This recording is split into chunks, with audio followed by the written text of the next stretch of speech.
Well, then, let's call this meeting to order.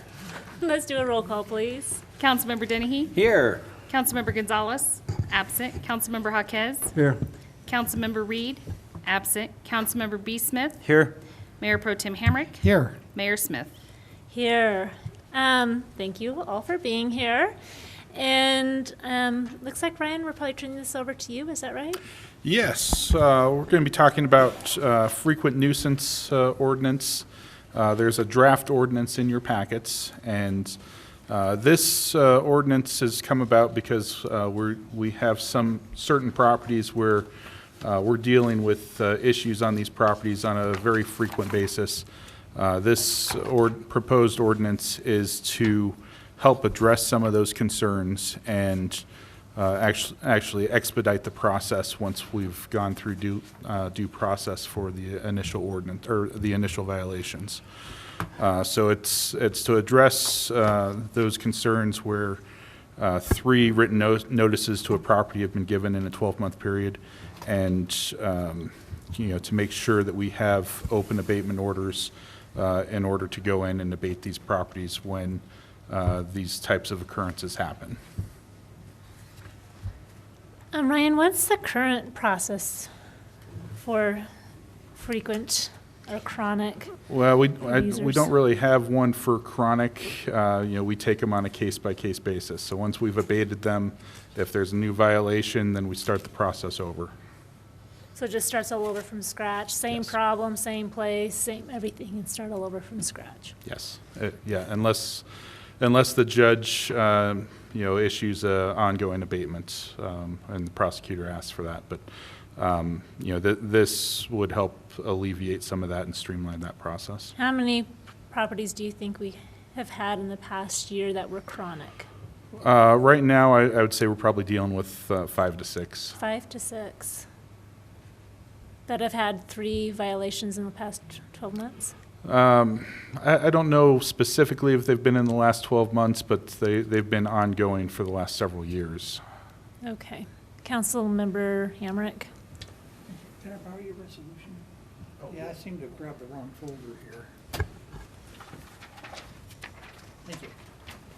I actually had some specific comments on this. So on the bottom of the first page, it says, the time for abatement of a chronic nuisance pursuant to subsection A above shall be no longer than 3 days, but may be no more than 1 day. And so I couldn't parse that. And I think that what you're trying to say is that the time for abatement is 1 to 3 days. Is that correct?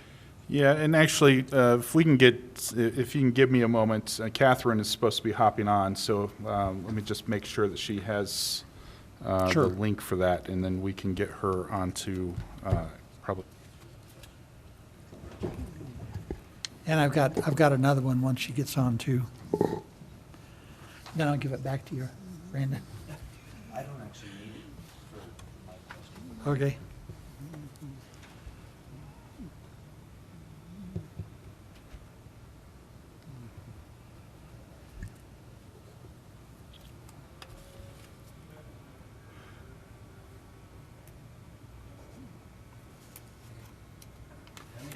Come on, wake up, buddy, wake up.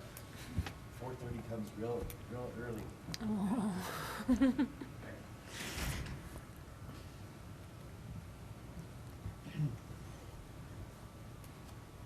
Oh, there she is. All right, do you want to repeat your questions? Your Sure. question for Catherine? You can hear us, it looks like. So at the bottom of page 1 of the ordinance, it says the time for abatement of a chronic nuisance pursuant to subsection A above shall be no longer than 3 days, but may be no more than 1 day. And I couldn't parse that. I think that what's trying to be said is that the time for abatement is from 1 to 3 days. And so I would just suggest that we say that the time for abatement is from 1 to 3 days. And then it goes on to say, unless 3 notices have been issued pursuant to section, and then there's a citation. But I don't understand what the unless means. And then what happens if the unless is triggered? So if the unless is triggered, sorry, I'm just getting up to speed. Sure.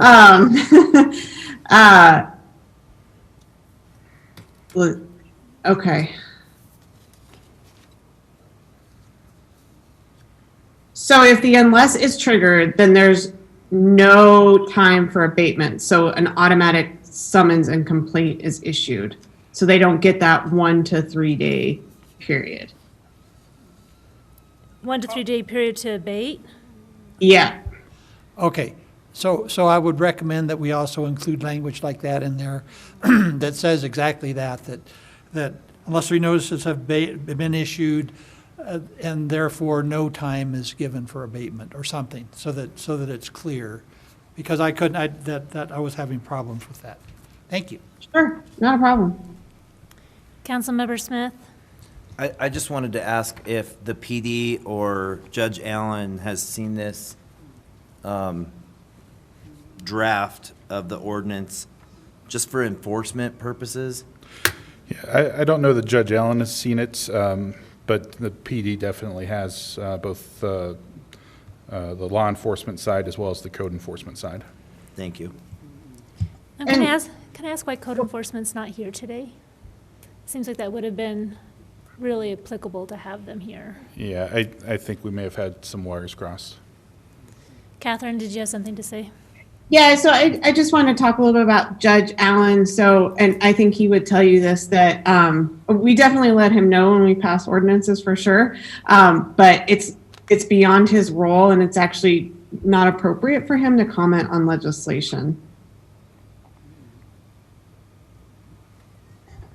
Do you have any more questions? Well, just ultimately, this is going to be affecting, obviously, PD and the judicial branch. So I was just hoping that there maybe was some insight from those departments. Yeah, I think from the law enforcement side, they're supportive of this. We have these properties tend to take up the majority of time, as opposed to most. When we issue notice of violations, a lot of those are cleared up within 95, 98% of the time within the that first notice. These violators that are on a chronic basis, they take on a lot of resources. So this is ultimately another tool for the toolbox for CCPD. Yes, it is. Thank you. Councilmember Jaquez? Oh, go ahead, Catherine. No, Sorry. no, I'm sorry. I was just going to add that your prosecutor and I worked on this ordinance, and we also worked on a code enforcement manual and policy, a rather in-depth one for code enforcement, to work with processes and to deal with this. So Tricia has been working very closely with Judge Allen now for several years, dealing with a lot of these nuisances, and I think they make a really good team. So I think when we draft this, she's got in mind how the court is working and what the judge does expect to see and hear. Good to know. Councilmember Jaquez? Yeah, my question is going to be this.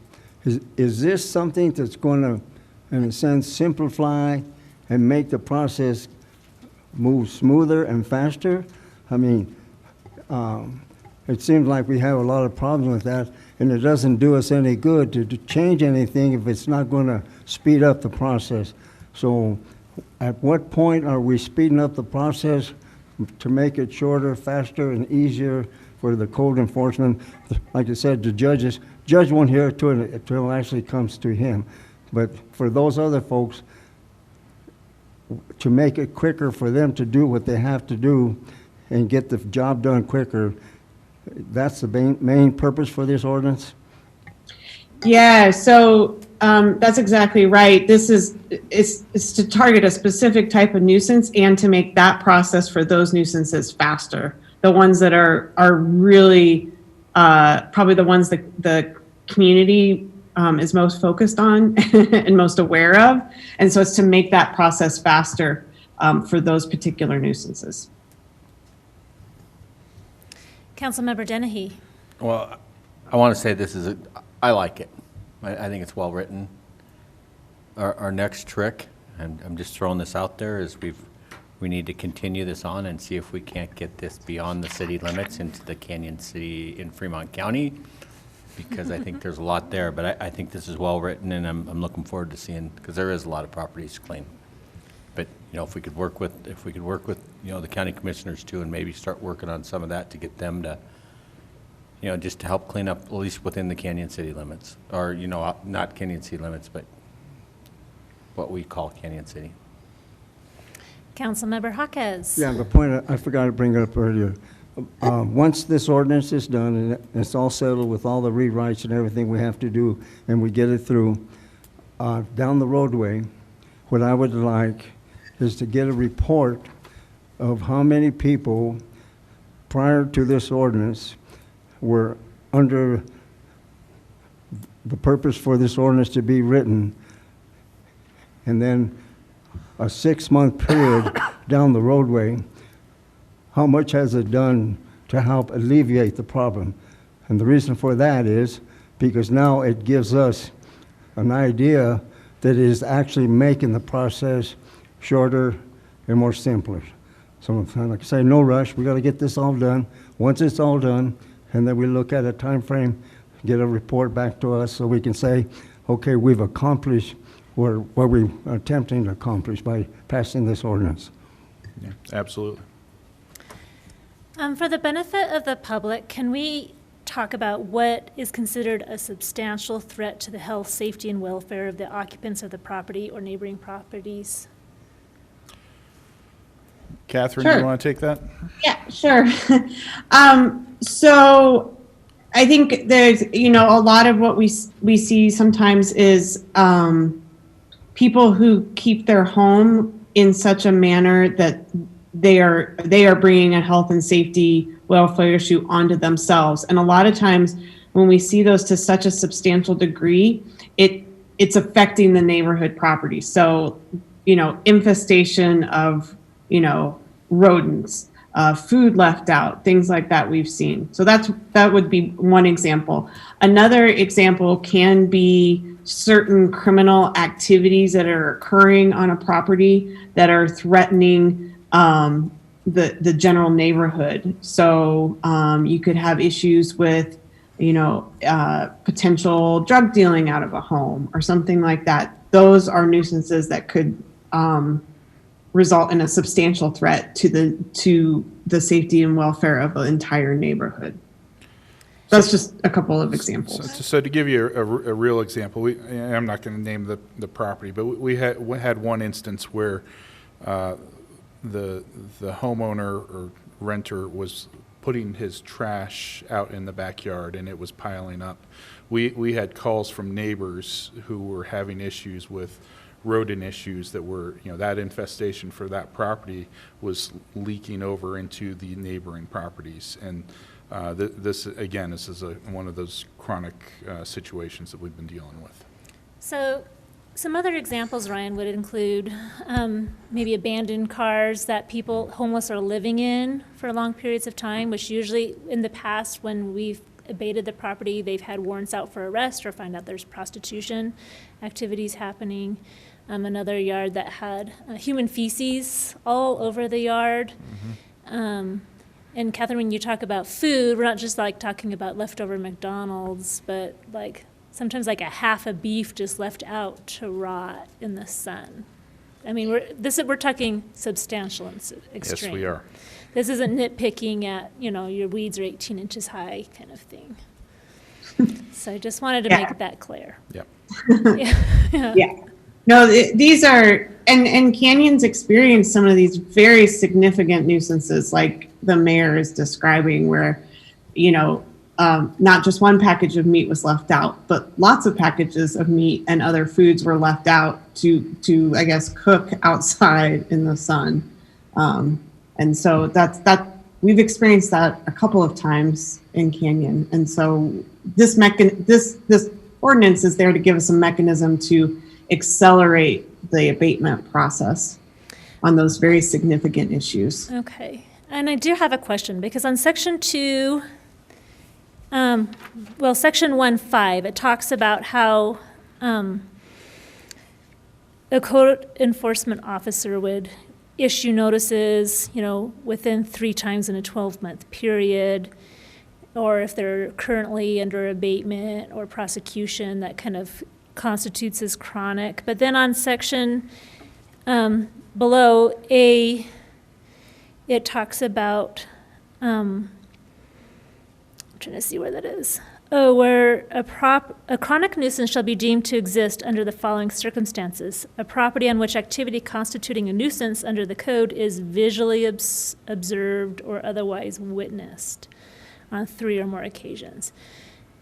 Is that in addition to the 3 prosecutions or citations within a 12-month period, or is that just a code enforcement officer saying, I've driven by your property 3 times and visually witnessed this, and now you're going straight to abatement with 1 to 3 days, and we're not going to do, you have no choice in having an opportunity to clean it up?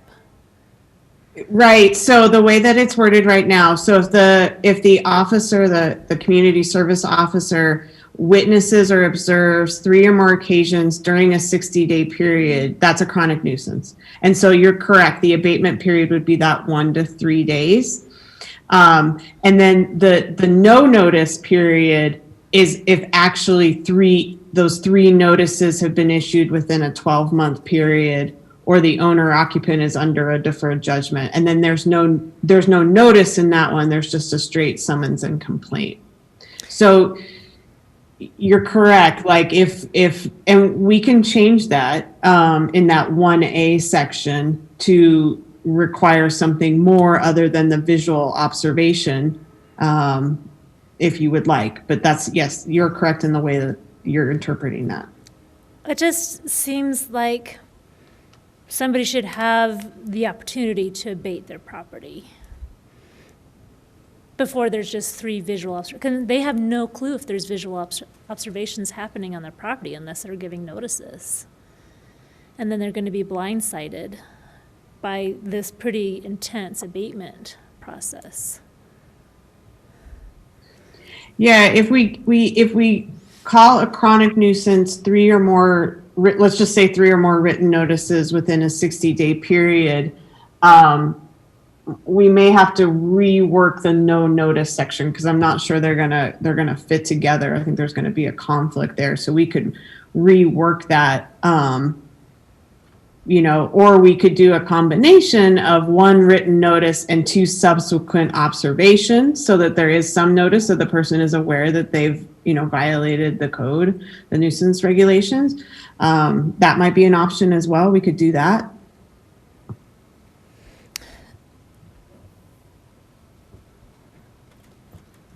It just seems conflicting between section 1, which says they get 3, a chronic nuisance is 3 written notices in 12 months, and then below it's just 3 observations. Or, like you said, just 1 notification. It seems like there should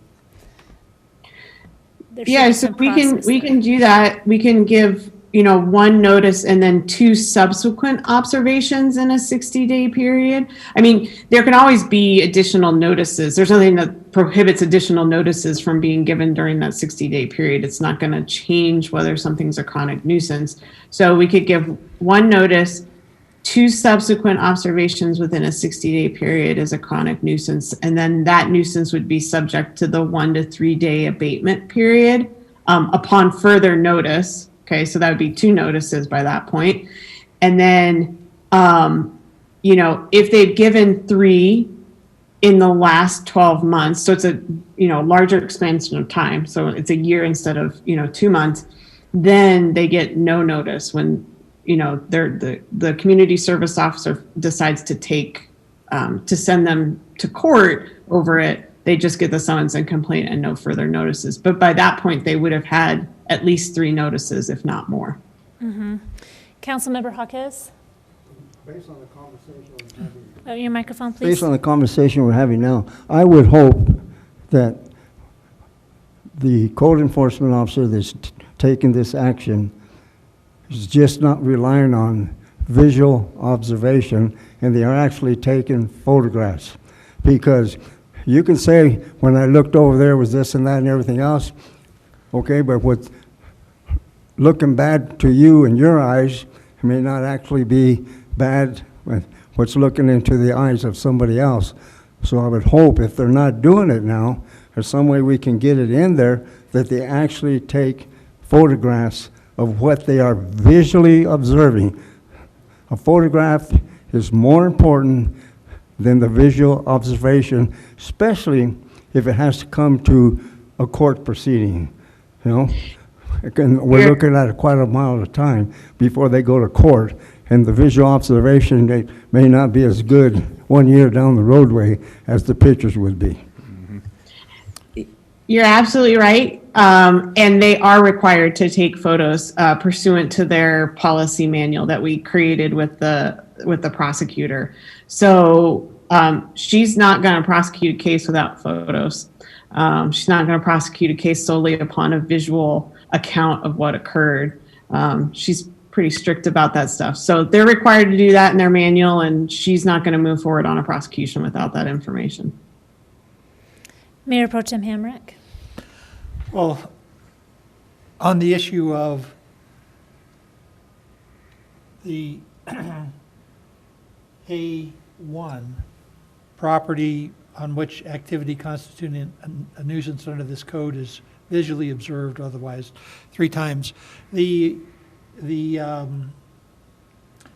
idea here is that we're trying to shorten up the process, as Frank says, and make it so that it's simpler when there is a substantial nuisance that needs to be abated. And so it would seem to me that if you that it doesn't need to be based on, there doesn't need to be any visual observation issues. It should all be based on written. And so under number 5 above, when there's 3 written notices, and that says within a 12-month period, but that could all, written notices could all happen, unless I'm mistaken, in a very short time period, right? Because unless there's some statutory abatement period that goes with each written notice. So you could get 3 written notices very, very quickly, correct? And so you don't even need then the visual observations. That's what I think the mayor is headed towards, is that there needs to be some process. There needs to be it should be appealable, so that if someone says, no, that's not right, that didn't happen that way, or this other thing or whatever, you know, that there's some avenue for those discussions. But if you get 3, then you're in the no notice area, which is where we want to get the chronic nuisances to be. Does that? Mm-hmm. I just feel like that's, like there was a social media post by one of these chronic abusers that are getting their property abated. And it just seems like there's more justification for the city when they say, you've been cited 3 times, you've had 3 chances that you have known that you've had to clean up human feces out of your backyard, or whatever it might be. Right. And that, it just seems like, as an elected official, I can say this is the process that we've really gone above and beyond to give them that opportunity, rather than just saying, yeah, we drove by and took a picture, kind of thing. Catherine, are there any issues changing that to written notices? The A1 to A1. 3 written notices. I have to give it no. Ultimately, the answer is no. But I just want to make sure that there won't be confusion caused because the 3 written notices issued within the 12-month period. I just kind of have to think it through a little bit. But ultimately, no, we could totally make those written notices instead of observations or witness. That's fine. How does the council feel about that? I can say that if my property was like that, you know, I would want to have a written notice saying, hey, show me, nobody talked to me, even though it would be, I know there'd be pictures and that, but yeah, I think that's a much more, I think it's a better way just for communication. Yeah, I agree. I know, so I'll give you an example. When I first moved to my house, it was a vacant house, and the house next door was also vacant, and the weeds in the service alley were super long, and I kept getting the written nasty grams, and we took all the weeds down on our fence, but we still kept getting the nasty grams, and the lady that had lived next door to us had went to a nursing home, so we ended up just doing all her weeds too, just so that we wouldn't. But I understand there can be some confusion on this as well, so if we make it really clear, I think that would be Sure, better. absolutely. Just for the record, I've received nasty grams too. It's usually soccer balls and candy wrappers in the ravine. Oh, there you go. Councilmember Jaquez? My final point is going to be, Catherine, have we given you enough questions and things between all those council members that now you have a roadway in which to look at revising what we need, would like to see revised and everything, so when it comes back, hopefully we'll have those answered in the final draft? Yes, and we'll provide a red line so you can see those changes when it goes to council. Thank you, Catherine, very much for your work on this. We really appreciate it. And I apologize for the confusion about the meeting, so. So we'll get those revisions made, and then we'll bring it to council, probably not the next meeting, but the following meeting. Okay, so is that all for this section of the meeting? That is all for this meeting. We will be having a special meeting with the Rec District Board at 5:30. At 5, perfection. All right, I will adjourn our meeting then. Thank you. Thank you, Catherine.